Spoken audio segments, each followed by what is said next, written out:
Vamos a solicitarle a Héctor Aguilar Camín que nos haga el favor de abrir esta mesa con su participación de 15 minutos. Muchas gracias, Héctor. Muchas gracias, Víctor Arredondo. Muchas gracias, Silvia Lemus. Muchas gracias a la Universidad Veracruzana por esta muy grata invitación a releer a Carlos Fuentes, un libro pues, que estaba en el librero sin haber sido visitado desde hace mucho tiempo, desde el año 73, que yo creo que lo leí, aunque fue publicado en el año 71. Y lo primero que me sucedió con esta nueva lectura es que me dio mucha risa el arranque del libro con este texto, este ensayo sobre Kierkegaard en la zona rosa, describiendo la manera como Kierkegaard, para poder vivir en sociedad, en medio de los profundos abismos de su desesperación metafísica y las alturas de su reflexión teológica, necesitaba mezclarse con el sitio en donde se reunían a pasarla bien, a entretenerse en Copenhague, digamos, sus compañeros de vida cotidiana, y él podía entonces ser una especie de dandy que estaba siendo un hombre divertido, un Don Juan, una gente que era famosa por su buen trato, y al mismo tiempo ser el pensador muy profundo y muy angustiado que era. Bueno, algo muy parecido era lo que hacía Fuentes en México, yendo no solo a la zona rosa, sino en general, como dirían los jesuitas, estando en el mundo de una manera realmente alegre, gozosa, abierta, como cualquier ser humano, en las horas en que había que divertirse y había que convivir. Porque en las horas en que no convivía y no se divertía, lo que hacía era trabajar como un loco, encerrado en esa actividad que siempre dijo que era la más al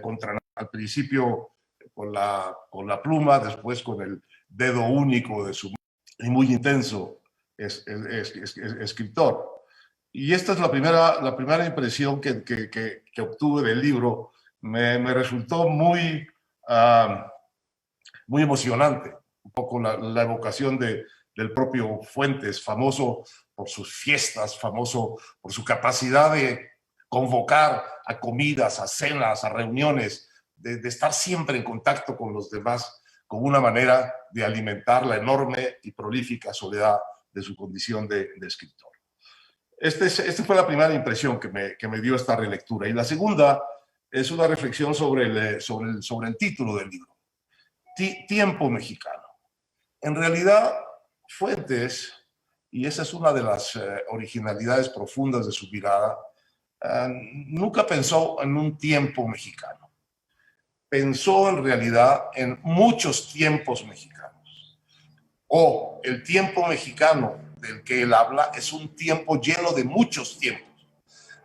tiempos distintos entre sí, de muchos tiempos que a veces no se tocan entre sí, que vienen de tradiciones y de historias distintas, y que sin embargo componen esa unidad extraordinariamente rica, diversa, contradictoria, que es la temporalidad o la conciencia del tiempo o de la historia mexicana. Hay una famosa metáfora de Freud que describe el inconsciente como la ciudad de Roma. Y si nosotros vamos caminando por la ciudad de Roma y vemos al mismo tiempo en las mismas calles, en los mismos edificios, las distintas edades de la ciudad. Vemos la Roma más antigua, y vemos cada una de las etapas de la ciudad y están a la vista del viajero. El inconsciente es igual, decía Freud, tiene a la vista, al mismo tiempo, conviviendo en el mismo momento, las diferentes etapas, las diferentes memorias de la construcción del ego, del yo y en general de la psique humana. Bueno, la diferencia, esta era también una metáfora que está de alguna manera cerca de la idea que tenía Octavio Paz del tiempo mexicano. Para Octavio Paz el tiempo mexicano era como una serie de pirámides superpuestas, de manera que de pronto en algún momento, como en el año 68, una parte profunda, sacrificial de ese pasado antiguo, el azteca, podía aparecer, irrumpir en una plaza que era de alguna manera la expresión de la modernidad de México en ese momento y hacerse presente. Yo creo que la visión de Fuentes en esto era mucho más precisa, menos, digamos, menos mitológica que la de Paz. Porque lo que estaba pensando continuamente Fuentes era en que esos tiempos convivían simultáneamente. No es que uno estuviera atrás y regresara del pasado hacia el presente, o que el presente tuviera regresos, digamos, freudianos hacia el pasado, sino que había en su visión una simultaneidad llena de vigor, llena de creatividad, llena de conflicto, pero también llena de energía y de originalidad por la increíble diversidad de tradiciones reunidas. Esa es una idea que está puesta aquí en dos ensayos, en Quetzalcóatl, Apepsicóatl y en Tiempo Hispánico. Y es la idea que después va a dar lugar al gran libro de historia de Carlos Fuentes, que es El espejo enterrado, en donde lo que va a hacer es ampliar todavía más esa idea de los tiempos simultáneos hacia el conjunto de los tiempos históricos, de las tradiciones, de la memoria histórica, del orbe hispánico en general. No solo ya de México, sino de la otra orilla que no solemos poner nosotros con frecuencia en nuestra visión histórica de México. Entonces Fuentes lo que tiene en esta visión de sus tiempos es una idea, una capacidad de recoger toda la riqueza que hay. El tiempo mítico del pasado prehispánico, el tiempo de la civilización hispánica, cómo se traslada al Nuevo Mundo, pero no solo en su parte, digamos, de tradición feudal, también en su parte de tradición de la defensa de los derechos humanos, de la defensa de digamos, de las grandes tradiciones libertarias del pensamiento y de la creación literaria española, como parte de lo mismo, como parte del mismo mundo confluyente, hirviente, en que está contenido, de que está compuesta la historicidad de México y de la tradición hispánica y del orbe hispánico, al que hay que añadirle después una parte muy importante, que es toda la parte afro. Entonces, la visión final de Fuentes es un tiempo mexicano o hispanoamericano o hispánico que está cruzado de todas las corrientes de la historia universal. Y entonces se encuentra al final la visión más universal posible de la experiencia particular de la mezcla hispanoamericana y mexicana. Y eso es lo que lo lleva continuamente a imaginar que nosotros tenemos que buscar en nuestro pasado, nuestro futuro, en nuestras tradiciones que conviven,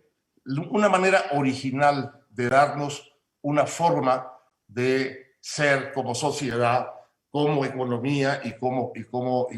comunidad política. Y esta búsqueda continua de la originalidad en la diversidad de nuestros tiempos es, digamos, algo característico de la mirada de Fuentes, y me parece a mí que es una de las más inteligentes de todas las miradas que hay sobre nuestro pasado, porque no renuncia a nada, porque nada le parece que está fuera del lugar, porque todo le parece que es posible asumirlo, recomponerlo, reintroducirlo en el flujo de nuestra vida pública y de nuestra organización social, si lo miramos, si lo reconocemos, si estamos dispuestos a entender que es parte viva de nuestra propia historicidad, parte viva de lo que somos, parte viva de lo que estamos siendo en este momento. De manera que la fundación de Tenochtitlan no está 500 años atrás, sino está hoy en nuestra conciencia histórica, teniendo una vivacidad, teniendo una vida que, si uno lo ve en los libros, parecería que ya no existe. No, una de las discusiones más interesantes que hay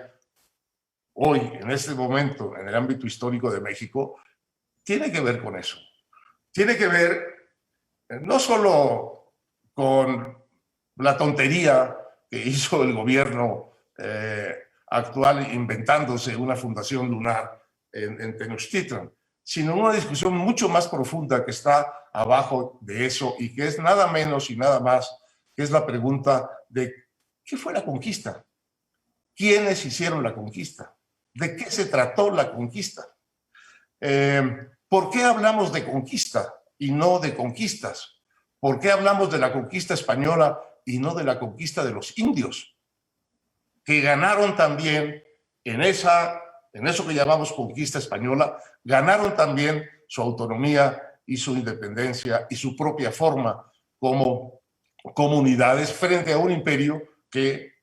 las oprimía. De manera que esta continua vitalidad de la historia es algo, yo creo, que está muy, que es la parte más penetrante, más digna de reflexión, más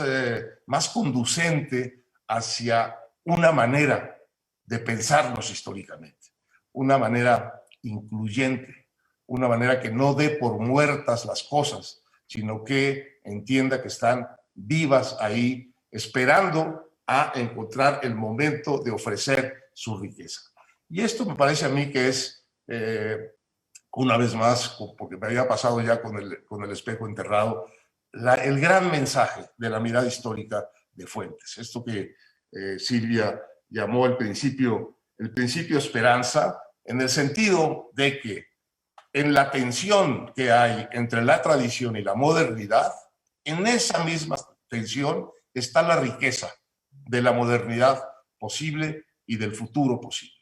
En la tensión de los pasados que están conviviendo en nuestra vida hoy, en nuestra conciencia, en nuestras esperanzas, en nuestras frustraciones, ahí, en esa tensión, es en donde está la riqueza de la posible construcción de una mejor forma de sociedad, de una mejor forma de comunidad, de una forma que absorba todo, que sea efectivamente democrática en lo más profundo, en el más profundo sentido de la palabra democrática. Y este es, yo creo, el mensaje que a mí me gusta recoger de esta lectura de Tiempo Mexicano y ponerla aquí, porque me parece que tiene una actualidad y una pertinencia extraordinaria.